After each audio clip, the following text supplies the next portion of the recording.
Asosiasi Sepak Bola Malaysia, FAM, mengungkap pihak yang melaporkan dugaan pemalsuan dokumen 7 pemain timnas Malaysia kepada FIFA. Federasi mengonfirmasi bahwa laporan tersebut berasal dari individu asal Vietnam, bukan dari PSSI atau Timnas Indonesia seperti yang sempat beredar di publik.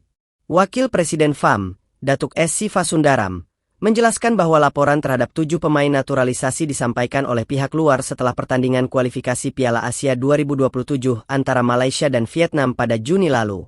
Pada 11 Juni 2025, sebuah pengaduan diajukan oleh seorang individu dari Vietnam yang mempermasalahkan keaslian dokumen terkait pemain keturunan Malaysia, kata Datuk S. Sifa Sundaram, dilansir dari laman Makan Bola. Sebelumnya, muncul dugaan bahwa laporan terhadap pemain timnas Malaysia dilakukan oleh Indonesia yang disebut tidak senang dengan peningkatan performa Harimau Malaya.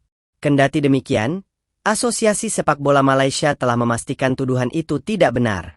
FIFA bergerak cepat lakukan investigasi setelah menerima laporan tersebut. FIFA langsung membentuk tim khusus untuk menyelidiki dugaan pemalsuan dokumen naturalisasi 7 pemain. Hasil investigasi menemukan bahwa tempat lahir kakek dan nenek para pemain tersebut telah diubah dalam dokumen resmi agar seolah-olah berasal dari Malaysia. Setelah itu, FIFA membuka penyelidikan atas masalah ini. Dari Agustus hingga Oktober 2025, proses disipliner dilakukan oleh FIFA, ujar Sifa Sundaram. Temuan resmi menyebutkan bahwa leluhur para pemain tersebut bukan berasal dari Malaysia, melainkan dari Amerika Latin dan Belanda. Fakta itu kemudian menjadi dasar bagi FIFA untuk menjatuhkan sanksi berat kepada FAM dan 7 pemain timnas Malaysia. Sanksi berat untuk FAM dan pemain naturalisasi. Pada 22 Agustus 2025, FIFA memberitahu Asosiasi Sepak Bola Malaysia, FAM, lanjut Sifa Sundaram. Mereka telah membuka proses disipliner formal terkait masalah ini, pungkasnya. Berdasarkan hasil investigasi, FIFA memutuskan menjatuhkan larangan bermain selama 12 bulan dan denda 2.000 franc Swiss kepada masing-masing pemain. Sementara itu, FAM juga dijatuhi denda 350.000 franc Swiss atau sekitar 7,2 miliar rupiah karena dianggap melanggar aturan administrasi internasional terkait dokumen naturalisasi. Pemain-pemain yang terlibat dalam skandal ini adalah Gabriel Felipe Arrocha, Facundo Thomas Garces, Rodrigo Julien Holgado, Imano Javier Machuca, João Vitor Brandão Figueiredo, John Irazabal Iraurgui, dan Hector Alejandro Hevel Serrano. FAM akui ada kesalahan teknis dan bentuk tim independen meski menerima putusan FIFA. Pihak FAM tetap berupaya membela diri dengan alasan adanya kesalahan teknis dari staf administrasi.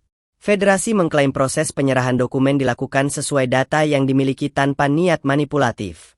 Dalam kesempatan berbeda, Datuk S. Sifa Sundaram juga mengakui bahwa pihaknya belum bisa memberikan bukti lengkap mengenai garis keturunan para pemain timnas Malaysia yang tengah dijatuhi sanksi. Anda bertanya mengapa kami tidak membuktikan leluhur mereka. Kami tidak bisa mengungkapkannya sekarang dan membiarkan kasus ini selesai. Pada saat yang sama, kami sedang membentuk badan independen, ujarnya dalam konferensi pers dikutip dari Stadium Astro. Skorsing Sekjen FAM dan upaya banding ke FIFA sebagai tindak lanjut. FAM menjatuhkan skorsing kepada Sekretaris Jenderal mereka, Datuk Nur Azman Rahman, yang diduga bertanggung jawab atas kesalahan administratif. Sehubungan dengan kasus FIFA, Sekretaris Jenderal FAM telah diskors efektif mulai hari ini, kata Sifa Sundaram, dikutip dari Berita Harian. Skorsing ini bertujuan untuk memungkinkan badan independen melakukan investigasi lebih lanjut terkait masalah ini, tambahnya.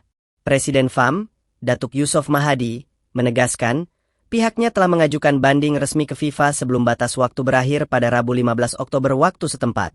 Banding ini diharapkan dapat memperingan sanksi terhadap federasi ataupun 7 pemain timnas Malaysia. Terima kasih sudah nonton. Update terus berita-berita terbaru dibuat Makan TV. Sampai jumpa.